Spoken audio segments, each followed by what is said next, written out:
everybody, welcome back to my channel. So I just want to say thank you so much for clicking on this video or for checking out my channel and maybe just sampling this video. I also want to say don't forget to hit the thumbs up / like button on your way out, which gives my channel some much needed support, as well as hitting the lovely subscribe button because that also gives me support, but it gives it so that you can see whenever I upload a new video. So today's video is something I've wanted to make for a long time. If you have been following me for a while, you know that we struggled to conceive. So my boyfriend and I have been trying to have a baby for a while and we could not. And if you have been following me, you would know that I am pregnant now. So we finally succeeded there. But one thing I always wanted to do during that time and before was make videos about my pregnancy and throughout the pregnancy. I would always watch videos before about, you know, reveals, how they told their significant others, how they told their family, first trimester, second trimester, etc. I would watch birthing vlogs, you know, first day home, first 24 hours, stuff like that. I was obsessed with those kind of videos. And I really enjoyed them. I thought they would prepare me. I also watched videos that would be, you know, first signs and symptoms of pregnancy too. And I was like, oh great, I'm gonna be so prepared. So I always told myself when I got to that point, I would definitely do videos as well for myself and for my followers. I think it's really good to have more people out there saying stuff. It educates all of us women. And it's just a fun video. So I'm very excited to be making this video. I'm just excited. There's a little baby growing inside me and I'm very excited about it. So let's jump right in. First signs and symptoms that I was pregnant. They weren't much. It's not like a crazy long thing. It's nothing crazy exciting. I had very sore boobs. Now, right before my period, I'm sure most women are like this, you have sore boobs. But mine were to the point where I could not walk up and down the stairs without being in actual physical pain. I could not put my bra on without being in physical pain. So I had to hold my boobs a lot going up and down the stairs. So to me, that was a lot different than before when my boobs would hurt before my period, but it was never to that extent. The second thing I had was exhaustion. I've never had that before my period besides feeling a little bit run down and a little bit bloated. Other than that, it wasn't too extreme. I could keep going about my daily life and everything I normally did. This exhaustion was insane. I had to nap after work. There were some days where I actually I did not go to work. I was so tired. I thought I was getting the flu. I didn't know what was wrong with me.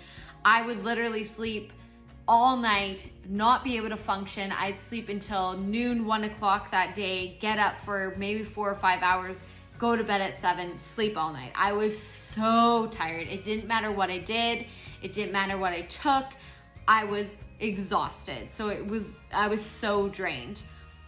The third thing was cramping. So right before a period, most women, I'm sure, again, you get cramping before your periods. I would get cramping. It wasn't anything too crazy or super painful. That usually happened during the period, but I would always get cramping before.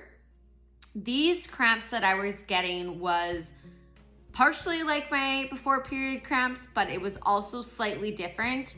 The way they felt and the longevity of them were a lot different. So I kind of started thinking something was up then because I had already had the 2 prior symptoms and then this was starting to happen and it was a little bit off. The fourth thing that I had was feeling off. I have always fought with myself because of being let down so much that I was like, your period's coming, don't get too excited, this is normal. And then another part of my body going, something is off, you're probably pregnant, like, just listen to yourself. I was very calm though. Like, it wasn't like all the other times before where I thought I was pregnant and I would start getting excited and imagining things. It was just, I was very calm and that was it. Those were my symptoms. And then I found out I was pregnant and I was like, holy shit. Like, could not believe it was happening. So my signs and symptoms, you guys, very mild compared to some women's. I wasn't sick. It was nothing drastic like that. I'd say the most drastic were the sore boobs and the amount of exhaustion I had. So the second part of this video, because it's a two-part video, is going to be my first trimester in a whole. Yeah. Anyways, so all about my first trimester. My first trimester also wasn't too crazy exciting. I'd say the most crazy thing about it was I was put off for a week to 2 weeks it was like a bed rest, but wasn't called a bed rest.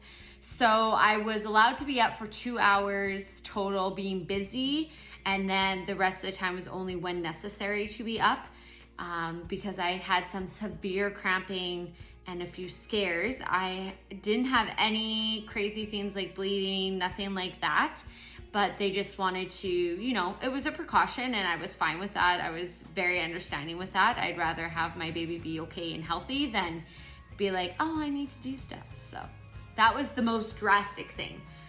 But my first trimester in a nutshell, and then we'll dive a little deeper, was the tiredness. The exhaustion carried through my entire first trimester. That exhaustion was bad. I definitely went to bed early. I took naps after work. On weekends, I would take naps during the day. It was crazy. I had missed a few days of work due to tiredness and cramping combined. That's my second thing I really had in a nutshell, was cramping. I had cramping basically my entire first trimester. I cramped a lot, and some of them were actually pretty painful. Some of them would wake me up from sleep at night, and those were the ones where I sat up waiting for the worst to happen. The worst did not happen, but I was very, very worried that it was going to, because from everything I've ever watched, ever read, the amount of cramping and the amount of pain I was in because of the cramping was not normal. I had gone in a few times, and, you know, they had said the baby is very healthy and very happy. And, you know, there's no bleeding. So that's all they could do for me. So then my boob soreness carried through. Yay for me. It did get to a point, like I said, putting a bra on was painful, but it was bad. Like, by the end of a work day, I could not put a bra back. I had to take it off. It was just the most painful thing to have on, and every time I moved, everything I did, it was just awful. It was way easier to just go braless for me than anything. My boobs also grew a few cup sizes during the first trimester. Some people's do, some people's don't. They grew quite a bit during the first trimester, to the point where bras that were a little bit too big were now just about too small, or are too small for me. So I'm not complaining, because I've always been a girl with basically no boobs at all, but it was a huge change for me. Other than that, for the boobs, not much change besides the growing of the boobs during the first trimester. I had backaches during the first trimester, usually was associated with the cramping. The backaches would happen, which was another symptom I would have while I was on my period. So a lot of worry struck me through my first trimester. I tried to be calm, cool, relaxed through my first trimester, but I was very worried the whole time and like praying nothing would happen. My appetite, holy mac, did my appetite increase. People and myself thought that I ate a lot of food before. I still do now. My appetite is very heavy now, but so much food. Oh my goodness, so much food. I would wake up in the middle of the night to eat because I was hungry, and I had eaten a big bedtime snack after supper as well. Like, so much food. I consumed so much food. I still consume a lot of food, but I just love food. I needed food so much all the time, which also associated with the eating, my sleep pattern changed too. So because I would wake up in the middle of the night starving, I also would then not be able to go back to sleep. So my sleep patterns would change, and it really messed up my sleep patterns. I also woke up a lot because of the cramping too. So those two things, my appetite and cramping, really associated with the sleep pattern change, but that was okay. Like, I was like, you know what? It's all worth it if everything is okay. I would just tell myself all that, especially at work when I'd be tired. It's all worth it. So, my smell increased to the fact where I am now a canine cop dog. That's my secret. If anyone's listening, you're listening? Yeah. This thing, really good. So my ability to smell things increased a lot. So I could smell things that nobody else was smelling. I couldn't handle certain smells. The only thing for smell wise that I couldn't handle was gas and diesel and oil. Those are my 3 things. Seems very odd. I'm not a mechanic. My boyfriend is a mechanic.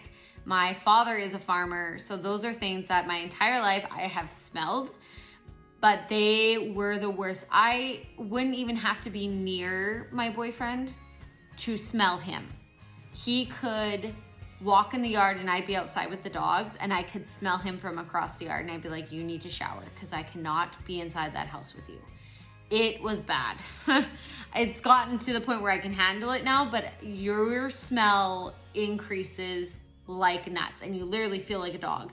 Also, how gifted are dogs to be able to smell like this? Just saying.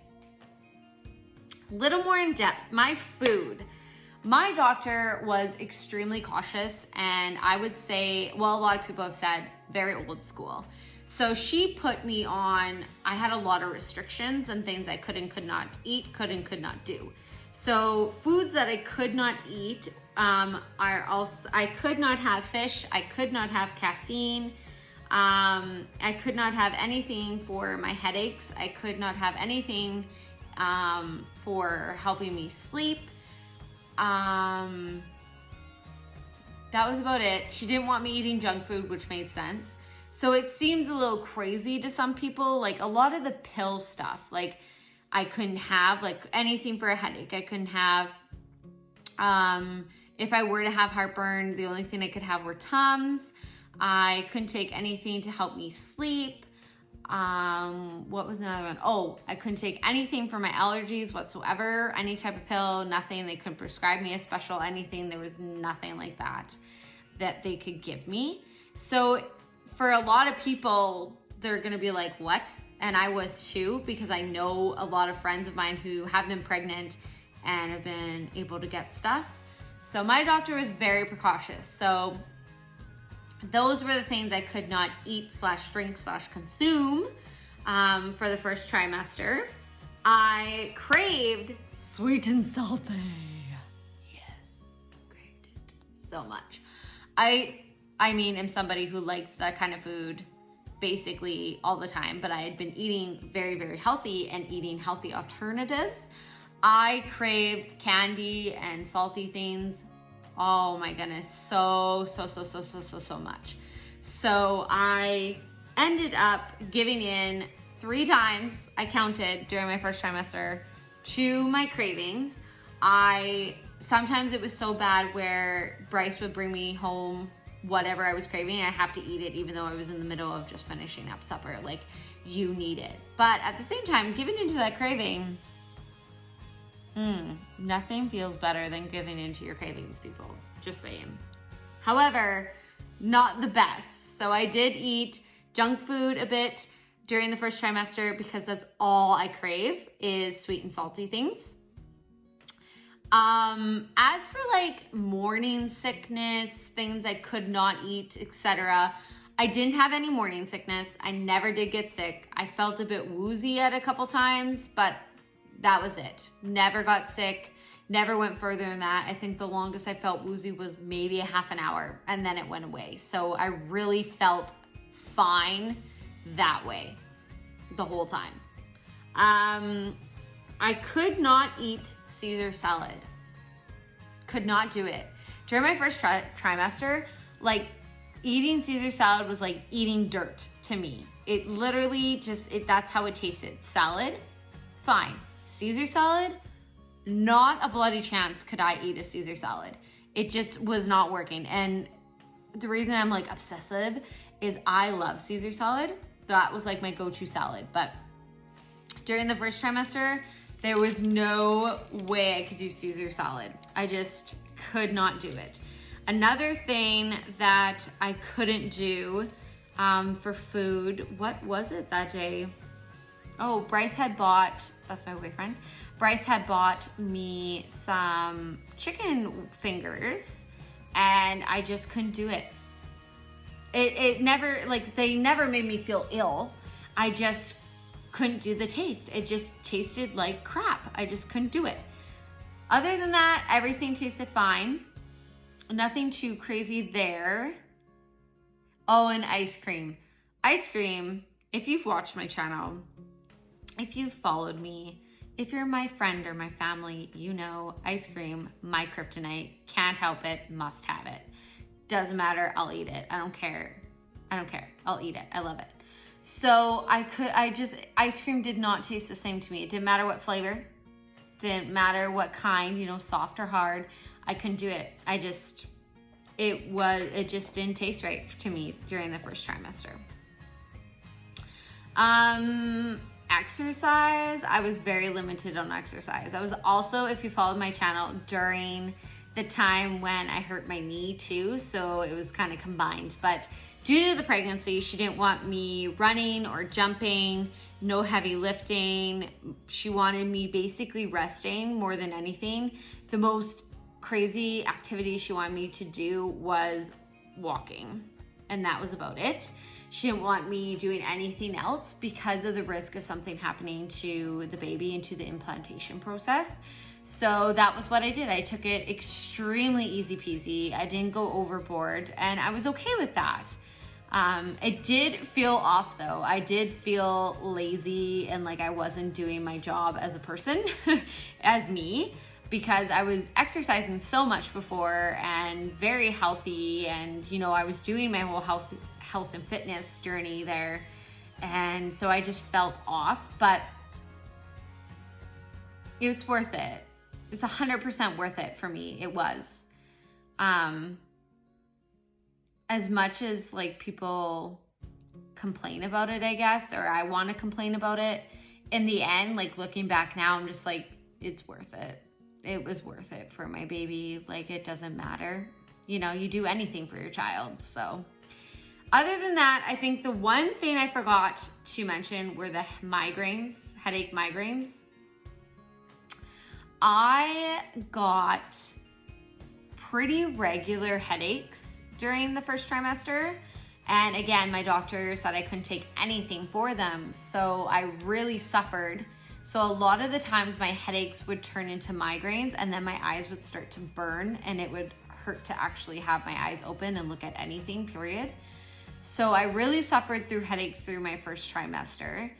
But usually if I could lay down in a dark room or lay down with something over my eyes, it would kind of subside to the point where I could function again.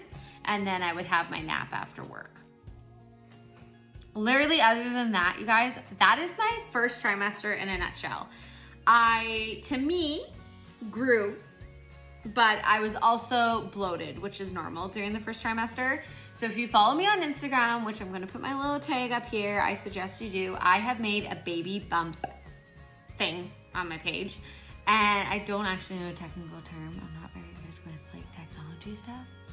So yeah. Anyways, so I made a baby bump little thing. If you click on there, you'll see during my first trimester, the little bump updates. I wasn't quite as regular with it because I was wanting to be, and I was, but then when the cramping started to happen a lot and be painful, and I got put off work for it, I started to worry something was going to happen.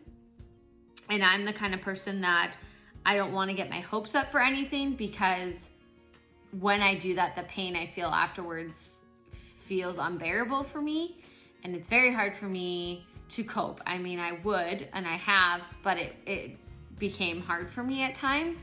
So I didn't want to get my hopes up. So taking those pictures and celebrating that got my hopes up. At the same time, every time I made it to a new week and I was told the baby is fine, you know, Bryce and I would get a little bit more happy, a little bit more excited. But I didn't want to get my hopes up too much. and I worried a lot about it during the first trimester.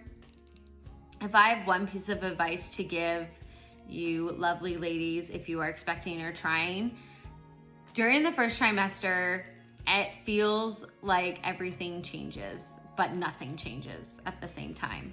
So your body is going through these changes, but on the outside, it's like nothing is going on at all. You'll probably feel like crap, which I did. And the only reason I felt like crap was because of the headaches and the tiredness. But at the same time, it's all worth it. And don't stress about it. Like every little thing, I was so meticulous about every little thing. I stressed about every little thing. I would have to say don't. You know, if you have a doctor who is telling you your baby's fine and as long as there's no bleeding, then you're okay. And if something is to happen during the first trimester, like mine said to me, there is literally nothing that they could do to stop it or to save it. The best thing they can do is put you on bed rest or the precautionary bed rest like they did for me. Other than that, there's nothing they can do to stop what Mother Nature is going to do. So I would say enjoy it. Enjoy your first trimester. Enjoy being pregnant. My gosh, you're pregnant. It's so exciting. It's the best gift ever. I always thought like I was so happy and so fulfilled, but my heart has expanded a million times since becoming pregnant. It's so amazing. And I love my baby so unbelievably much already. And you know, my baby's not even here yet. So that would be my one piece of advice. Just enjoy it, ladies. You are pregnant. The first trimester is literally different for every single person and different for every single pregnancy. So this is just mine. This is me sharing my, way on back. On the second day I knew I was pregnant, I had implantation bleeding. So what it looked like, TMI people, it was about this size. It was like a creamy white with pink in it, which is, you know, blood, came out of me. And I asked my doctor about it, and we have a good relationship, so I could just send her pictures. Anyways, that was implantation bleeding. So if you have that, you can look it up online, or you can just ask your doctor too. They're really good about it. Most are really good about it. That I did have implantation bleeding. It was nothing really. So just enjoy it. That is it, you guys. That is my first trimester in a nutshell. If I compare mine to some people's that I've heard about or the ones I've watched, my first trimester was pretty easy peasy. It wasn't anything crazy. But for me, at the same time, sometimes it felt pretty crazy. So that's where we're at. That was my first trimester. I hope that this video was fun for you to watch, interesting for you to watch, educational for you to watch. I also hope that you enjoyed it and that, you know, maybe you can compare your signs or symptoms, or even if you're trying to get pregnant, this is something to give you a little bit of heads up of what you could maybe possibly expect. Because like I said, every single pregnancy and every single woman is different on what their first trimester is going to be like. So thank you so much for watching my video. I hope it wasn't too long and not too boring and that you enjoyed it. Don't forget to hit the thumbs up / like button on your way out. It gives my channel some extra support, which is very muchly needed. As well, don't forget to hit the lovely subscribe button down here somewhere, or in this area, wherever I put it. I upload new videos once a week, every single Wednesday. I hope you guys enjoy. And every time you hit that subscribe button, that gives you an alert as well when I do a new video. If you hit the bell, that'll give you like an actual text message or email alert saying that I did it. Please stay healthy and safe out there during this pandemic that we're going through. I know things are changing in certain provinces, but please stay healthy and safe. Any questions, comments, concerns, reach out to me. At the bottom of the page, there are different ways to reach out for me. If you don't feel comfortable leaving a comment, my Instagram handles, my Snapchat, my email to reach out to me are all down below. So I hope to be hearing from all of you. Thank you so much for watching, and we will see you next time. Hint, hint, next time video gets more into what our gender of the baby will be. Could be. You'll see. Anyways, have a good night.